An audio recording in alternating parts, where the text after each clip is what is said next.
Hello everyone, welcome back to my channel spiritual खबरी। इस channel पे आपको पूजा पाठ से जुड़ी हुई हर वीडियो मिलेगी।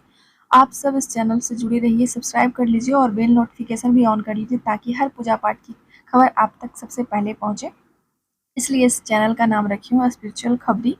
आप सबको अच्छा लगा या नहीं हमें ज़रूर बताइएगा।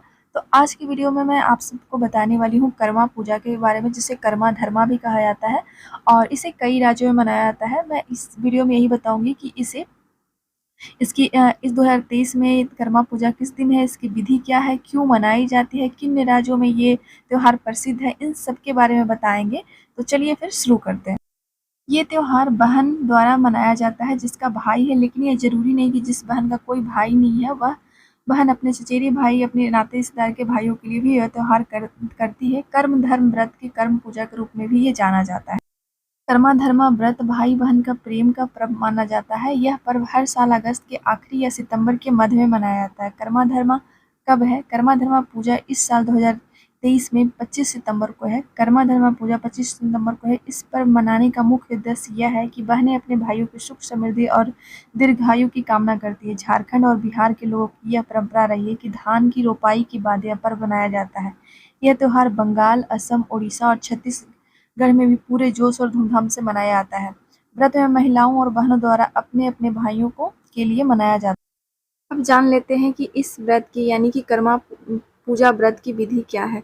कर्मा धर्मा व्रत रखने के लिए व्रत के पहले दिन प्रातः काल के समय महिलाएं और लड़कियां के बालों को धोकर अच्छे से स्नान कर लेना चाहिए। उसके बाद व्रत के दिन सुबह 3 या 4 बजे खाना बनाकर खा लेना चाहिए। शाकाहारी खाना होता है। 4 बजे के बाद पानी की एक बूंद भी नहीं पीना होता है। उसके बाद व्रत के दिन शाम के समय महिलाएं जिस स्थान पर पूजा करना चाहती है वहाँ पे मिट्टी हो तो लीप लेती है या फर्श हो तो अच्छे से पोंछ करके साफ कर लेना होता है। जहाँ पे साफ सफाई की जाती है वहीं पर विधिवत तरीके से डाली को गाड़ा जाता है।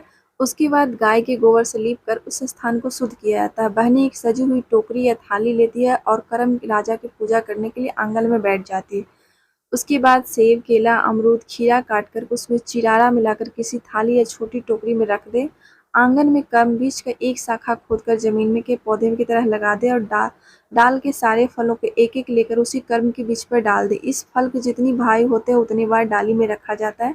और कर्म की डाल के साथ में बिहार में ऐसा परंपरा है, बहुत सारी चीज़ें और भी एक 2-3 पौधों की जरूरत होती है। कास का फूल होता है एकदम से पतले से, मैं उस तरह का पिक्चर होगा तो मैं लगा दूंगी, जिससे झाड़ और कासी बोला जाता है उधर के लोकल भाषा में। और एक छोटे-छोटे से धान के खेतों में ना छोटा सा पौधा होता है, उसको बेलौंधन बोला जाता है। पता नहीं उसको एक्चुअली में क्या बोला था, लेकिन गाँव के में ये 3 चीज़ें होती है और कर्म की 4 चीज़ें के पेड़ लाई जाती है। और ऐसा होता है कि कोई एक भी ले आया ना तो सब एक दूसरे से मांग करके थोड़ा-थोड़ा सा काम चला लेते हैं। और जहाँ पे फर्श होता है ना वहाँ पे बाल्टी में या कोई बड़ा सा बर्तन में करके या फिर गमले में करके सारे पेड़ लगा देते हैं, फिर पूजा शुरू करते हैं। और साथ में बिहार में गणेश भगवान, शंकर जी और पार्वती माता, कार्तिकेय की मिट्टी ला करके उनकी मूर्ति भी बनाई जाती है और साथ में उनकी भी पूजा की जाती है। और करम राजा की प्रार्थना करती है कि हे करम राजा, मैं अपने भाई की सुख समृद्धि की कामना करती हूँ, उसे कभी भी गलत रास्ते पर ना जाने देना। यह बहन शुद्ध विचार और त्याग की भावना जगाती है और यहाँ भाई बहन का असीम प्यार नजर आता है। पूजा के बाद कर्मा धर्मा की कथा सुनाई जाती है। पूजा समाप्त होने के बाद कर्म कथा सुनाई जाती है। कहानी में कर्म और कर्मा धर्मा की कहानी बताई गई है। कहानी का मुख्य उद्देश्य अच्छे कर्म करना है। कहानी खत्म होने के बाद सभी लड़कियां कर्म को डाली को गले लगाती है। उसके बाद रात भर डांस सॉन्ग चलते रहता है और कर्मा की गीत गाई जाती है। और जब गले लगाती है तो वहाँ पे अपनी जो वो झाड़ कासी होती है उसमें अपने एक बाल की लट लेकर के उसे मिला करके वहाँ पे कोई जो फास्ट की हुई रहती है वही दूध डालती है और कहती है, वहाँ पे पूछा जाता है कि तो वहाँ पे कुछ बोला जाता है कि अपन कर्म भैया के धर्म, ये चीज़ बोला जाता है बिहार में। बाकी जगहों पे अलग-अलग जगहों पे अलग-अलग रीति रिवाज हो सकते हैं। तो उम्मीद करती हूँ कि आप सबको मेरी ये वीडियो अच्छी लगी होगी। मेरी वीडियो अच्छी लगी तो मेरी वीडियो को लाइक कीजिएगा और मेरे चैनल पर पहली बार आए तो सब्सक्राइब जरूर कर लीजिएगा ताकि आपको हर पूजा पाठ की हर वीडियो आपको सबसे पहले मिल जाए। और साथ में आपको इससे जुड़े हुए कोई और भी डाउट मन में हो तो ज़रूर कमेंट करके पूछें, मैं उस पर भी वीडियो बनाने की कोशिश करूँगी। मिलती हूँ आप सबसे नेक्स्ट वीडियो में, तब तक के लिए बाय।